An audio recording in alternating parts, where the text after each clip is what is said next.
এই ঠাইখিনি আমাৰ প্ৰিয় কাৰণ ব্ৰহ্মপুত্ৰৰ উত্তৰ পাৰৰ আমিও জীয়ৰী আমাক যদিও কৈছিল যে ঢকুৱাখনাৰ তেখেতে কিন্তু আচলতে আমি ধেমাজিৰ ঢলে ধেমালি কৰা ধেমাজিৰ এগৰাকী সাধাৰণ জীয়ৰী আমি এঞ্জেলা চাংমাই গতিকে আমাৰ তৰফৰ পৰা আপোনালোক সকলোলৈকে কৃতজ্ঞতাৰ সেৱা জনাইছো আশা কৰিছো আপোনালোক সকলো কুশলে আছে আজিৰ এই অনুষ্ঠানটিত খুব সুন্দৰ এটি বিষয়বস্তু নিৰ্ধাৰণ কৰা হৈছে যে যুৱ প্ৰজন্মৰ চৰিত্ৰ গঠনত কৃষ্ণ সংস্কৃতিৰ ভূমিকা মই এটি কাহিনীৰে আৰম্ভ কৰিছো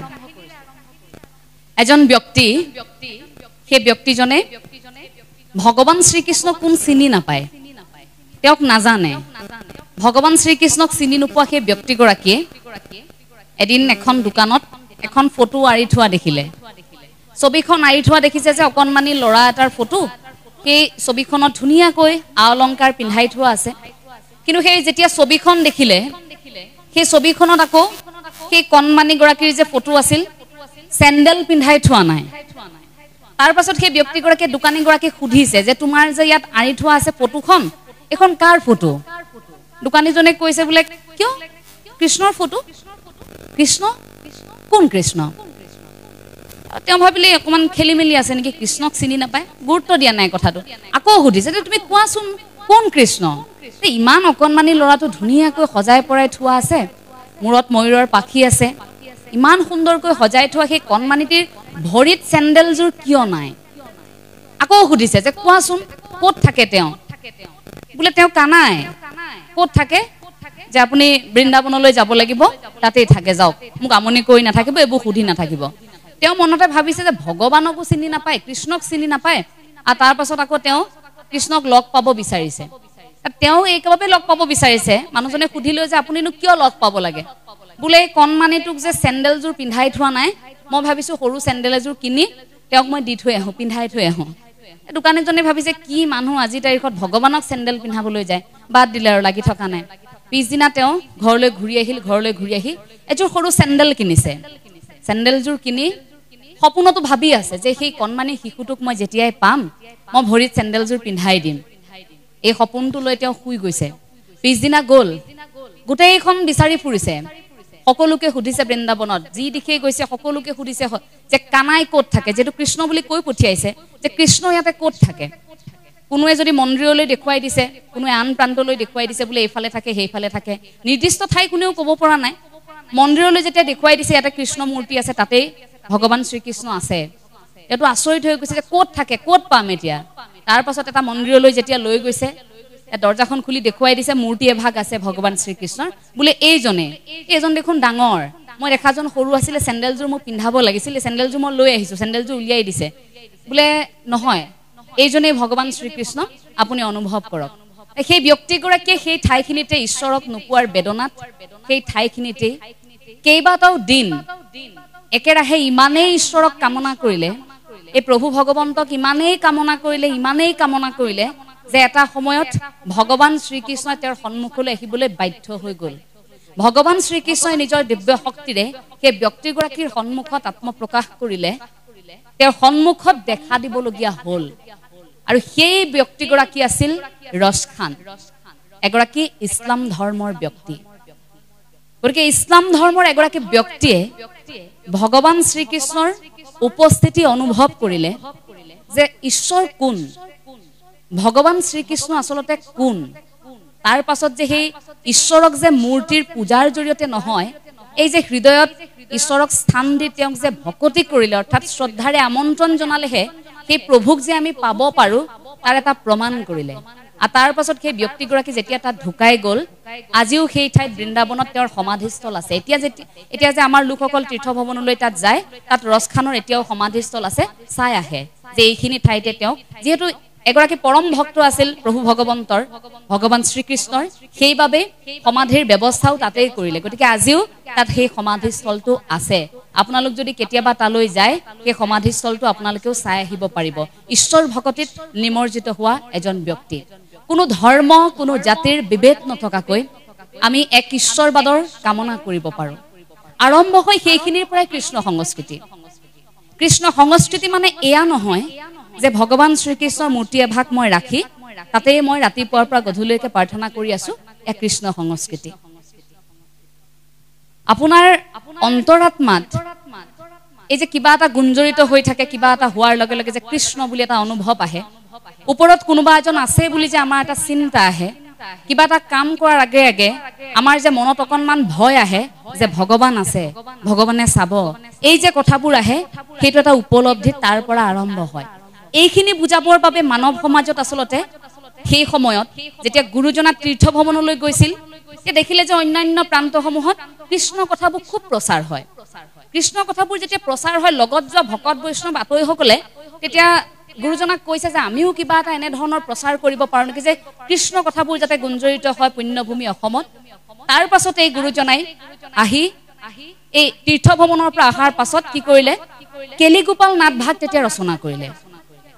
গুৰুজনাৰ সৃষ্টিৰাজিৰ গন্ধিৰ ভিতৰত যদি আপুনি চাই কেলিগোপাল নাট ভাগ বা গুৰুজনাই যেনেকৈ ৰাক্ষস ক্ৰিয়াক উপস্থাপন কৰিছে তাৰ আকৌ নিদৰ্শনটো বৰ বেলেগ ধৰণৰ এই সাধাৰণতে আপুনি মই দেখি থকা পেনপেনীয়া প্ৰেম কাহিনী নহয় ৰাধা কৃষ্ণ সাধাৰণতে এই যে নৃত্যবোৰ কৰি থকা হয় গোপিনীসকল কৃষ্ণৰ সেই নৃত্য এইবোৰ খুব সাধাৰণ নহয় এইবোৰ অসাধাৰণ এইবাবে তাত জীৱাত্মা আৰু পৰমাত্মাৰ মিলনৰ কথা কয় তেতিয়া জগতগুৰু শ্ৰীমন্ত শংকৰদেৱ গুৰুজনাই সেই কথাখিনি তেনেকৈ উপস্থাপন কৰিছিল গোপিনীসকলে খুব কামনা কৰিছে এতিয়া কানাইক লাগে ঘৰত ল'ৰা ছোৱালী আছে স্বামী আছে কাকো নালাগে মুঠতে ভগৱান শ্ৰীকৃষ্ণক লাগে স্বামীকেই লাগে ঢপলিয়াই আহিছে সকলো আৰু কাতৰ হৈ বিচাৰি ফুৰিছে যে কানাইক ক'ত আছে তাৰ পাছত প্ৰভু ভগৱন্তই কৈছে যে তোমালোকে মোক পাবৰ বাবে মোৰ কাষলৈ তোমালোক নাহিলেও হ'ল তোমালোকে যদি ঘৰতে থাকি তোমালোকৰ কৰ্ম কৰা তোমালোকে তোমালোকৰ স্বামীক সেৱা কৰা তোমালোকে যে ঘৰত ল'ৰা ছোৱালীবোৰ এৰি থৈ আহিছা তেওঁলোকক তোমালোকে মৰম কৰা স্বামীক ভকতি কৰা অৰ্থাৎ প্ৰতিপৰায়ণতাৰ কথা কৈছিল গতিকে তেনেকৈ যদি কৰা তাতো মোক দৰ্শন পাবা তোমালোকৰ স্বামীৰ মাজতে মোৰ দৰ্শন পাবা কিন্তু নাই গোপিনীসকলে নামানে যে আপোনাৰ সংস্পৰ্শ আমাক লাগিবই সেই ভকতি এই যে বাইদেউ অকনমান আগত উল্লেখ কৰি থৈ গৈছিল ৰামক পাবৰ বাবে সেই ঋষিমুনিসকলৰ কামনা পৰৱৰ্তী মুহূৰ্তত সেই ঋষিমুনিসকলৰ যে সেই হেঁপাহ সেই আশাবোৰ পূৰণ হৈছিল গোপিনীৰ দ্বাৰা মানে নিজকে গোপী সজায় অৰ্থাৎ আমি সেই গোপিনীসকলক যদি এক অৰ্থত কওঁ আমি ভগৱান শ্ৰীকৃষ্ণৰ পৰম ভক্ত বা ভকত বুলি ক'ব পাৰো যিসকলে সেই ঈশ্বৰ প্ৰাপ্তিৰ বাবে অহৰহ কষ্ট কৰিছিল গতিকে সেই সময়ত গোপিনীসকল জীৱাত্মা বুলি যদি আমি ধৰো প্ৰভু ভগৱন্ত তেতিয়া ভগৱান শ্ৰীকৃষ্ণ পৰমাত্মা গতিকে সেই জীৱাত্মা পৰমাত্মাৰ এটা মিলন এই কথাখিনি অনুভৱ কৰিছিল যে ভগৱান শ্ৰীকৃষ্ণক উপলব্ধি কৰিছিল স্পৰ্শ গন্ধ আৰু শব্দৰ জৰিয়তে কাষত কৃষ্ণৰ সৈতে নাচি আছে ই সাধাৰণ নৃত্য নহয় এই যে কাষে কাষে আমি দেখি আছো নাচ আমি ৰাসলীলা চাই আছো সেই তাত এটা কেনেকুৱা ধৰণৰ আধ্যাত্মিক পৰিৱেশ ভগৱান শ্ৰীকৃষ্ণৰ সৈতে গোপিনীসকলে নাচি আছে লীলা কৰিছে সেয়া কি ৰসৰ পৰা বোলে ৰাস হৈছে গতিকে জীৱাত্মা পৰমাত্মা মিলনৰ সেই সময়খিনি বৰ সহজো নাছিল যিখিনি দৃশ্যাংশ সাধাৰণ মানুহে আপুনি মই চাবই নোৱাৰো এতিয়াও নিধিবন আছে নিধিবনৰ কাহিনীটো এইখিনিতে ক'ব বিচাৰিছো যে যদিও ৰাধাৰ চৰিত্ৰটো কাল্পনিক যদিও ৰাধাৰ চৰিত্ৰটো গুৰুজনাই বৰ বেছি প্ৰাধান্য দি থৈ যোৱা নাই কতো ৰাধাৰ বিষয়ে গুৰুজনাই কতো বিশেষভাৱে লিখি থৈ যোৱা নাই কিন্তু ৰাধাৰ চৰিত্ৰ এটা উপস্থাপন কৰা হয় এইবাবেই যে ৰাধা ভক্তিৰ এটা অন্যতম নিদৰ্শন যে ভকতি কৃষ্ণক এনেকৈও মানুহে ভাল পাব পাৰে সেই নিদৰ্শন হিচাপেহে ৰাধাক উপস্থাপন কৰা হয় ৰাধাৰ কাষৰ পৰা কৃষ্ণ গুচি আহিলে যিখন হাতত বাঁহী আছিল সেইখন হাতত এতিয়া বাঁহী নাই সেইখন হাতত এতিয়া সুদৰ্শন আছে কাৰণ এই বৃন্দাবনৰ পৰা তেওঁ অন্য ঠাইলৈ যেতিয়া গুচি গ'ল তাত যেতিয়া এই যে কুৰুক্ষেত্ৰৰ সময়খিনি ব্যস্ত হৈ পৰিছে পাহৰি গ'ল তেওঁ সেই শিশুকালৰ প্ৰেম যৌৱনৰ প্ৰেম পাহৰি গৈছে কাৰণ ব্যস্ত হৈ পৰিছে ভগৱান শ্ৰীকৃষ্ণ তাৰ জন্মৰ উদ্দেশ্য বেলেগ আৰম্ভণি সময়খিনি বেলেগ তাৰ পাছত ৰাধাক যেতিয়া এৰি থৈ আহিল ৰাধা বুঢ়ী হৈছে লাহে লাহে এনেকুৱা এটা বয়স যে ৰাধাৰ চুলিবোৰ পকিবলৈ আৰম্ভ কৰিছে দেহত ৰূপালী বৰণ সেই ৰাধাই কল্পনা কৰকচোন কেতিয়াবা যদি বৃদ্ধ বয়সত কানাইক লগ পায় কৃষ্ণক লগ পায় ইমান দিন ভাল পোৱা কাৰোবাক যেতিয়া লগ পাব সেইদিনা কি বিচাৰিব ৰাধাই একোৱে কোৱা নাই মাত্ৰ এটাই সুধিছে যে মোৰ ভুল ক'ত আছিল কানাই মইতো কেৱল তোমাক বিচাৰিছিলো কিন্তু মইতো তোমাক নাপালো অথচ তোমাৰ পৃথিৱীৰ সকলোৰে বাবে সময় ওলাল তুমি মোক ইয়াতে এৰি থৈ গুচি গ'লা এই বাঁহীটো তুমি ইয়াতে এৰি থৈ গুচি গ'লা, কোনোদিন তুমি মোক উভতি বিচাৰি নাহিলা কিয়? মই কি কৰিম এতিয়া? তেতিয়া ভগৱান শ্ৰীকৃষ্ণই কৈছে যে তুমি চিন্তা নকৰিবা,